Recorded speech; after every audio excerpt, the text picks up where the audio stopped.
It looks like they were having some kind of a meal. It looks like it was related to the Passover. It was not anything like the Catholic Church later did it, where it's this weekly or monthly and consistently. See, that's part of the control mechanism, Sister Susan, is if you have to come on a regular basis for me to give this to you, and if I don't give it to you, or if I refuse to give it to you, you're under some kind of judgment. You're outside the will of God. I can control you pretty good, can't I? I can make sure you're always showing up to church, can't I? I mean, at least if you have any sense and you're afraid, afraid of God or whatever, if you believe that, that isn't what I think was going on. If there was a meal, I think it was very much associated with the Passover. Now, that leads us to another question. I'm going to give you a whole bunch of getting you started things tonight. I'm not going to give you a bunch of answers. If it was related to the Passover, who did Jesus say, when you do this, do it in remembrance of me? Who was he talking to? When did he make that statement? I thought I heard somebody. Was that you, Brother Graybill? He was talking to his disciples. Now, that could have been meant for all Christians for all time, but you know these were all Jews, right? They all were keeping the Passover as a matter of practice. That wasn't something the Gentiles did. So there's some who believe that meal was just the Passover meal talking to the Jews, and the church was never supposed to start doing it. That was just for the Jewish church. But I told you historically, again, it doesn't mean anything significant, for me at least, I go to the Bible, but historically, they were very definitely having some kind of a meal of this kind right at the time of the apostles and right after the time of the apostles, which would be very strange if that was totally the opposite of how they did it in the church. So there's that view. Then you have to consider, and again, I'm just giving you a high view outline right now. Then you have to consider, how would you do it if it is a physical meal? If it's a physical meal, how should it be carried out? Is Jesus here to break the bread for us? You realize that meal, he broke the bread. He's the one that handed the bread out. You realize anybody taking that role is taking a pretty high role if they're the one handing the bread out. He did say, do this in remembrance of me, but he didn't tell them how to do it, did he? There's no description, how do we do this? That creates all kinds of problems, because then the question comes up, if there's supposed to be a literal meal, I'm not taking a side in it. I think if you're reading between the lines, you might be able to figure out where I'm at on it. But if there's supposed to be a literal meal, how often? I think the assumption became every time we come together. We come together on Sundays, but that's not what he said. Nobody said anything like that.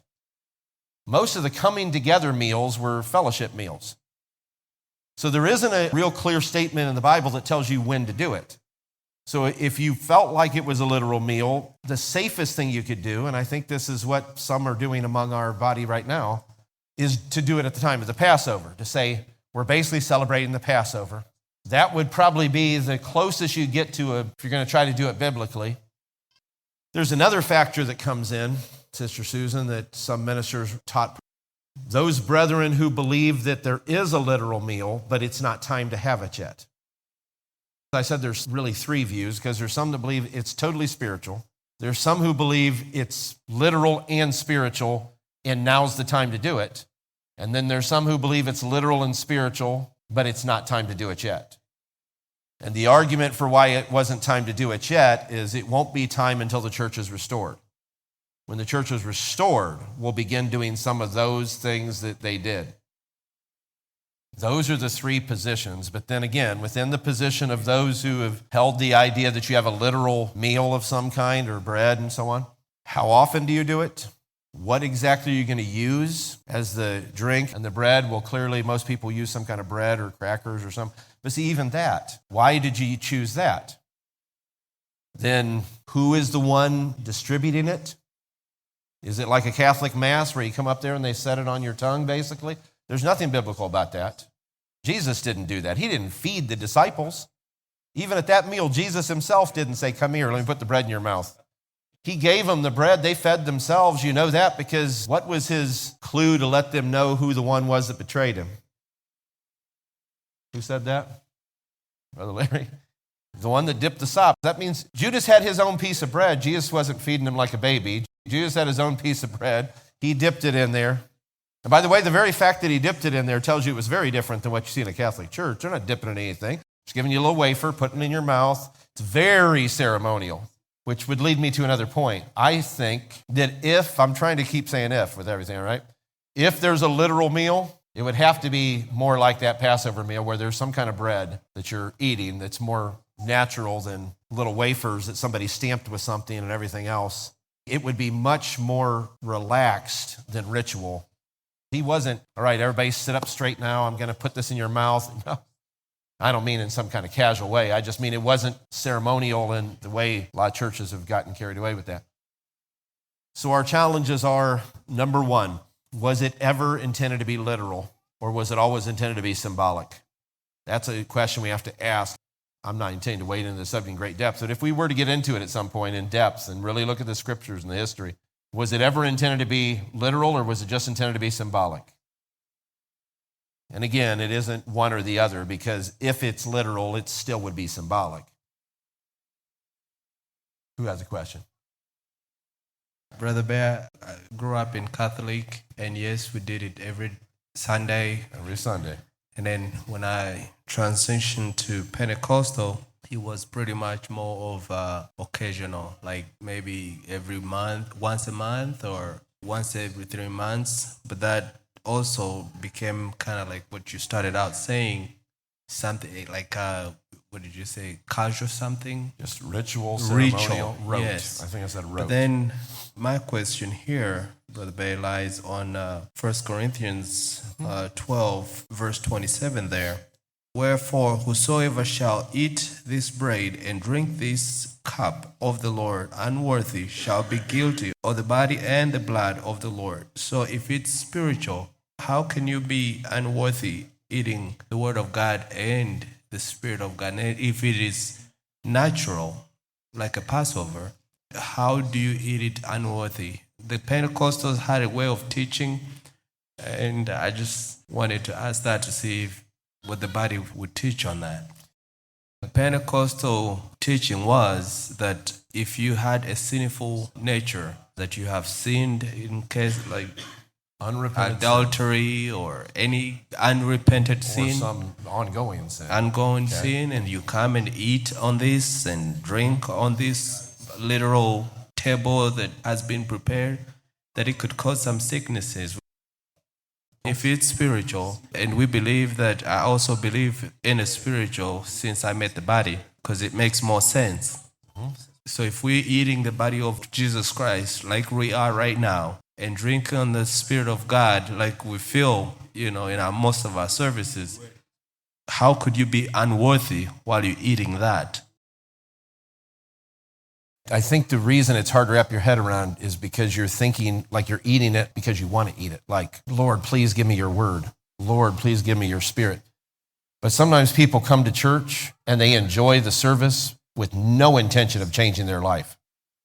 And you can be here hearing the word of God going out. You might even be, I've seen people do it. You might even be fired up about the preaching that's going on and everything else. And you're excited, or maybe the Spirit's moving and you're running the aisles. But you know you've got sin in your life that you're not dealing with. And the purpose of the Word and the Spirit is to change you. And if you're unwilling to be changed, you are actually defeating the whole purpose of the Word and the Spirit's operation. So it might sound kind of unnatural to think somebody would be wanting to come to church to partake of the things unworthily. I'm not about to say who this was, and most of you wouldn't even know who I'm talking about, but I know somebody very well that many years ago, I can remember how they were in the church that they were at. They were as wild as could be. There was no telling what they were going to be doing the moment they left church. And I mean the worst things you could imagine in your mind. But they were the first person up in the prayer line, Brother Jerome. And I don't mean because they didn't plan on doing what they were doing after church. That's the problem. If they were coming up in the prayer line saying, my Lord, I don't want to be like this. Please help me. Please break this condition that's in my life. No, they just wanted to enjoy the excitement. And they'd come and run the aisles and shout. And I knew them well enough that I knew exactly what their life was like. And one time they told me right before the prayer line started, this is what I'm going to be doing later. And I was horrified by it. And then they went in the prayer line and shouted like they had the greatest time ever, dancing and running and having a good old time, and didn't even blink an eye. It isn't as if what they were doing and what they felt was worshiping in the Spirit didn't even change their course. They did exactly what they told me they were going to do that night. And I've watched them sometimes. In fact, they came into this assembly one time. This wasn't their assembly. They came into this assembly one time. Brother Moore was the pastor. They used to be so excited when Brother Moore preached. They'd be like, oh my gosh, can't wait to hear Brother, because my Lord, the man shook the building when he preached. Still could do it. They'd get so excited when Brother Moore would be preaching, oh my gosh, it changed nothing. They weren't planning on changing. What he was preaching, they would not accept. I mean, they'd accept it in terms of getting excited about it, but they weren't going to change. In that way, it's deeper. You could be coming here to the feast of the Lord, and God could be presenting the purest and best food that you've ever eaten in your life. And then you go home and drink poison that night. And you enjoyed the food, but you were still going to do what you were going to do later. You could come in here and the Spirit of God could be moving in a mighty way. And you could enjoy every bit of it and still go right back to wallowing with the pigs in the mud, like a dog going back to its vomit. That's, by the way, what those verses are talking about. When it talks about a dog returning to his vomit or a pig returning to wallowing in the mud. I've said this many times, but it needs to be said because it has been sometimes used in the wrong way. Those verses have nothing whatsoever to do with evangelizing people outside the church and forbidding that. You better not do it. They might be pigs or swine. Both of those categories are people that received the truth and then treated it disrespectfully. The dog ate the good food, but then he went back to his own vomit. The pig came and got cleaned up, but then went back to wallowing in the mire. So those statements have nothing to do, and I don't mean any offense by this, and I mean that outside of our church, not even in here. But it's very simple once you get your eyes open to it. They have nothing whatsoever to do with evangelism or saying you better not tell people outside our walls any of these truths. These are people that got the truths and didn't respect them. That's the type of person, if they keep demonstrating that they disrespect the truths they've received and they keep going back, at some point, continuing to give it to them is counterproductive. If they're never going to change and you just keep giving it to them. But see, I don't ever want to get in my spirit. That's a pretty hard thing I just said, all right? Let me qualify it. I don't ever want to get in my spirit the feeling like I'm not going to even try to reach this person anymore. See, because I think that's a dangerous place to get.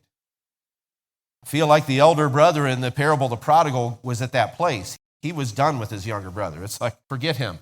And if he comes back, he's going to have to come back and be humiliated. He's certainly not going to come back and get treated nice. We're not going to welcome him if he comes back.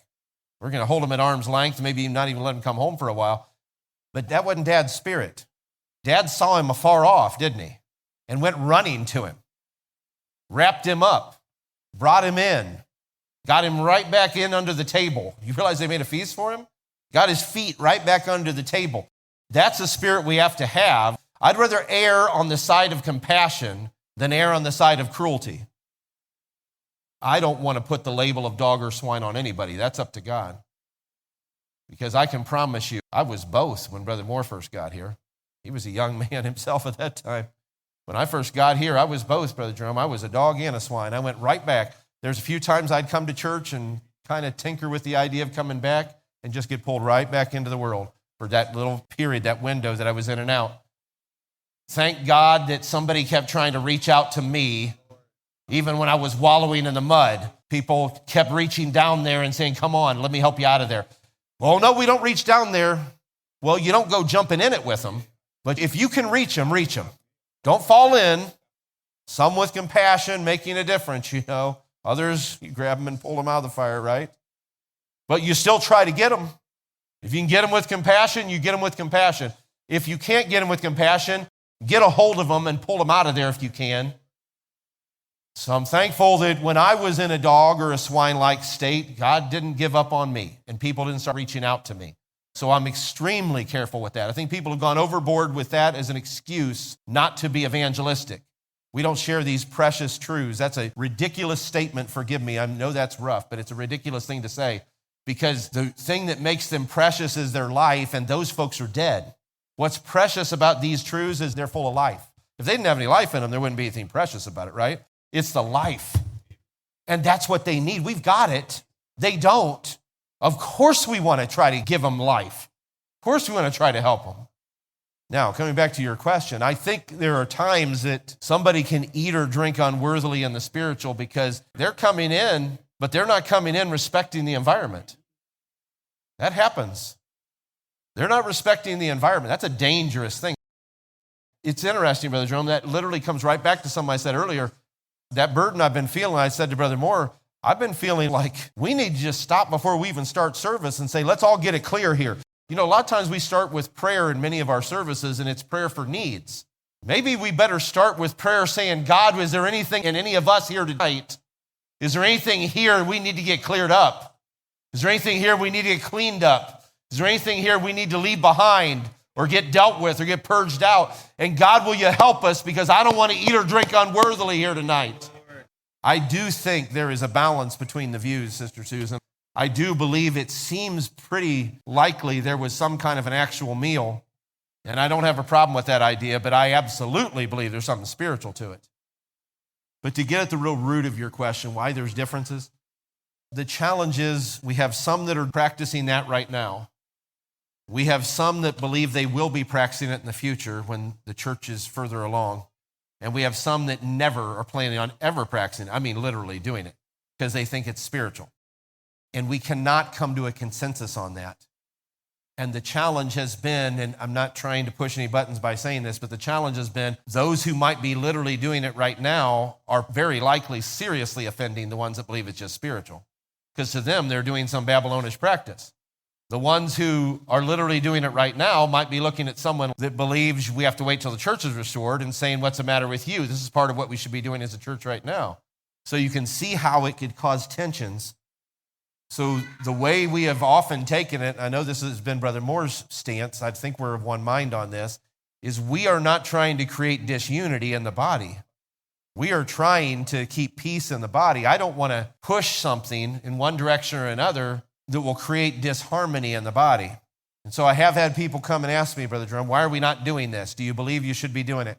If I were to say yes, I would say it's because we are not of one mind on this in the body yet. Now, I don't hold the view, I did many years ago, but I don't hold the view necessarily that the church will have to be fully restored before we're doing that, because I think that may be part of what will bring us into that full restoration, is there has to be a deadly, serious, there's the verses you were just quoting.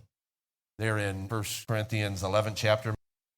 There has to be a fear, the right kind of fear, but a fear that I need to make sure I'm right before I take this next step. See, because when you make it casual, you're talking about deadly serious things. Look, if I'm going to take another step, you know what happened when they brought the ark back. You all know that story well, don't you?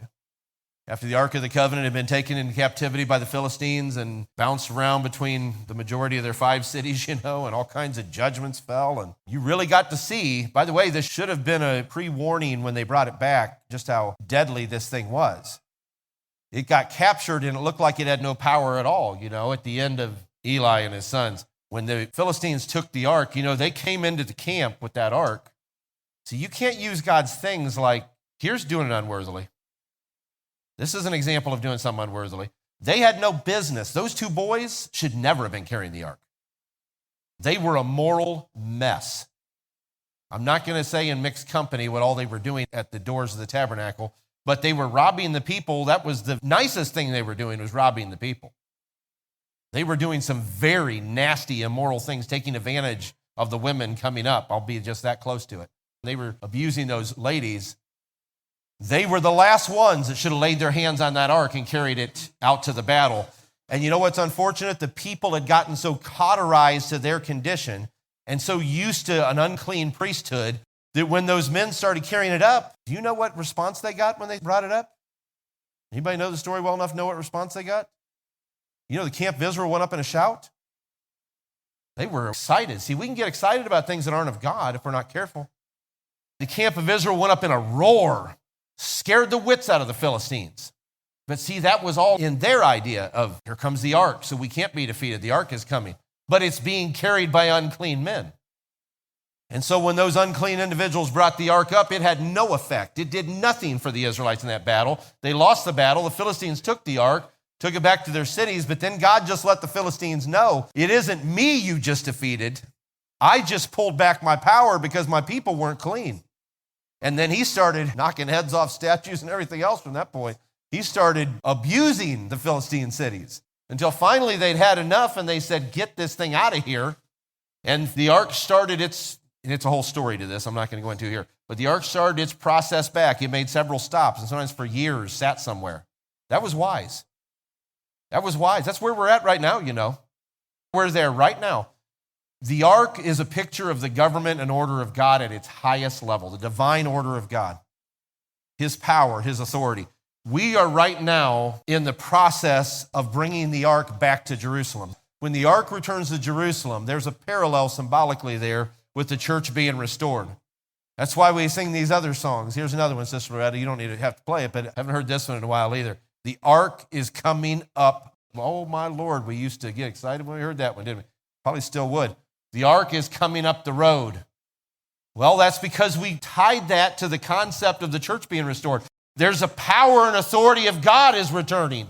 The whole description of the ark coming up the road means the power and authority of God is coming back to his church. But the only way that can happen is if we who are in leadership, it's on us more than anybody else.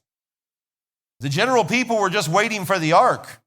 They weren't out there doing anything. They were waiting for the ark. There's a few times it stopped that people that shouldn't have been messing with it were foolish enough.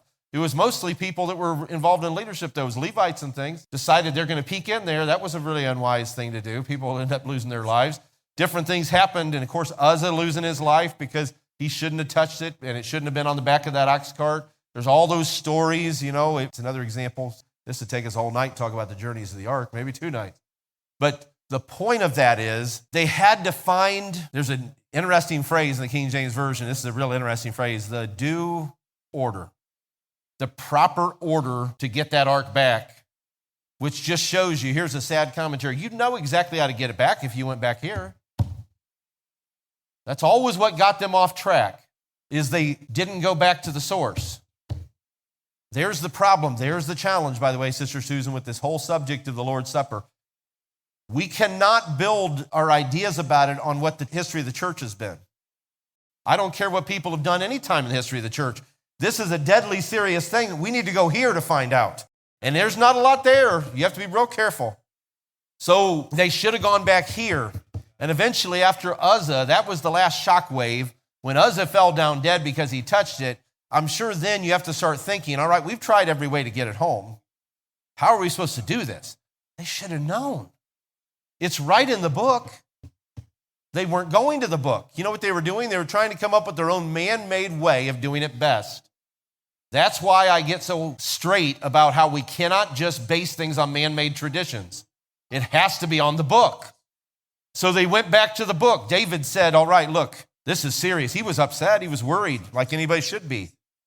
He said, we need to go back effectively. We need to go back to the book and find out how is this.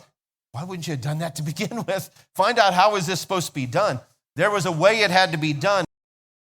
Generally, if the ark was being carried, just being transported, it could be transported by Levites. But if it was being carried into battle or some serious critical thing was being done, it had to be priests. And then it couldn't just be carried on a cart. They could transport the majority of the pieces of the tabernacle on carts. Almost everything got transported on carts, but not that. That had to be carried on the shoulders because the weight and the authority of God has to bear down on you. You have to feel it.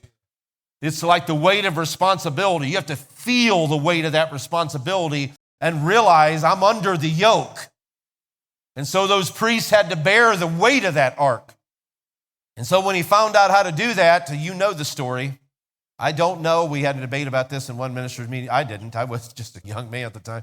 But I can remember Brother Coy and somebody else were going around in circles over whether or not they took 6 steps and offered a sacrifice once or whether they just kept doing it all the way to Jerusalem, which if it was me, I probably would have done it all the way to Jerusalem after what you saw happen, every 6 steps. Let's stop again and do another sacrifice because I don't want to do anything. It only says they took 6 steps and took a sacrifice, but the inference could be they kept doing it. I wouldn't argue that one way or another. But they took 6 steps at least once, if not multiple times, and then they made a sacrifice. All right, are we doing this right, Lord? I'm going to tell you, those would be some careful steps. You walk softly, those would be some careful steps. Every other person's been falling down dead and everything else. I got this weight of this ark on my shoulders, and maybe I know I am of the right household. If you're sitting here filled with the Holy Spirit, you have a calling on your life to be a part of this. You could know you have the calling, but you still want to do it right, don't you? You might know you're of the priestly line. You might know you're descended from the 5 initial priests, from Aaron and his 4 sons. But Lord, I still might do this wrong. See, that's the spirit we have to have in leadership. It can't be enough for you to say, well, I know I'm called. We've sometimes had people in years gone by who had a mighty calling, but they did not respect their calling. Now, that sounds funny. We usually think of that like the people don't respect your calling. That can happen. But I mean, the person didn't respect their calling. They didn't realize God gave you a mighty calling. You have to live up to it, or you're going to have a heavy fall. And so you put that weight on your shoulder and you start moving. And I'd imagine if I was one of the priests, I would be glad to stop at that sixth step and say, please, let's offer a sacrifice. Let's make sure God is okay with how we're doing this right now. We're following the instructions, but I want to make sure we're doing it right. And finally, that ark came up to Jerusalem, as you know, and went on into the city, and the great rejoicing that occurred at that time. That's what we're working on right now. We're right in the process. I think we're past the stage. I hope we're past the stage. I think we're past the stage of Uzzah. I think there have been men that have put their hand on it. They tried to take too much authority in the body. They tried to do other things, worked out of order, worked against whatever it might be. I feel like, I pray to God, I hope we are past the stage of Uzzah and we are now walking and offering a sacrifice. We're now moving forward on our way to Jerusalem, which is where we'll be when we restore the church. How close we are, I don't know, but I feel like we're making forward momentum. And so I want to be careful to do it worthily, because we have a tremendous responsibility not to stall this out. That's exactly why I've been talking about some of the things I've been talking about on Wednesday night. The engine of this church is running at a high RPM rate right now. It is just about redlining most of the time. You ever seen a real high-level sports car? You know what the difference is. The red line is a lot further. You can get a lot higher before it hits the red line. God's been expanding that red line. You know, you get in some of these cars aren't even around anymore. Chevette, remember Yugos? We used to make fun of those. Hopefully you didn't have one. Don't get upset with me. But those little boxy, little crazy cars, driving around a Yugo or whatever. We used to make fun of anybody that had a Yugo. I'm sorry, Michael Lee, we did it. We made fun of them if they had a Yugo. I don't mean in the ministry we made fun of them. I mean as a young person. They'd be driving around a Yugo. You hit that thing too hard, the red lines can be pretty quick. But you get a high-level sports car, you can get that thing running really hot before it gets to that level. God's been doing something special. I don't want to do anything to undermine the momentum we have. I don't want to do anything to cause us to have to, God forbid, if we're carrying this along and we're making progress and we stumble or something happens because we weren't doing it quite right. So we ought to, I'm going to end where I started, we ought to, when we come in here, it doesn't matter if you're sitting on the platform or if you're working in the usher staff or if you're doing something around the congregation somewhere or sitting in the pew, we ought to come in here trying to make sure we are right with God before we walk in the doors. My God, this is a sanctified and a sacred place. This is your house. Not take it casual. This is a very serious place we're at. Like Jacob said, when he laid down his head there, he says, this is a fearful and this is a dreadful place. This is none other than the house of God and the gate of heaven. That is where we're at right now, the house of God and the gate of heaven. And God's been opening that gate wide and filling his house with glory, hadn't he? So let's keep the momentum going. Let's keep the ark moving forward. Let's make sure every little while before we get ready to take another step, we offer a sacrifice. That's what I meant earlier on. Stop and just say, Lord, purify my heart. Dear Sister Hope's song, one of my favorite songs written in this body. Cleanse and wash the very inward part. Never let a single thing hinder me from yielding everything. See, it's not about just giving in to the Lord, just serving him. You've got to yield everything. Let my spirit humble be. How's that for fitting right into what the Lord has been touching? An example for the world to see. Because that's what the world's looking for. The world has almost never seen true power cloaked in humility.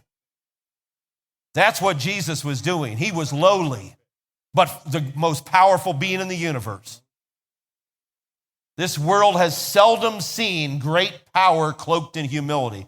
That is what they're looking for. Somebody that is truly a powerhouse for God, but has a small enough spirit to be used by him. Praise his holy name. Praise his holy name. Thank you, Lord. Thank you, Lord.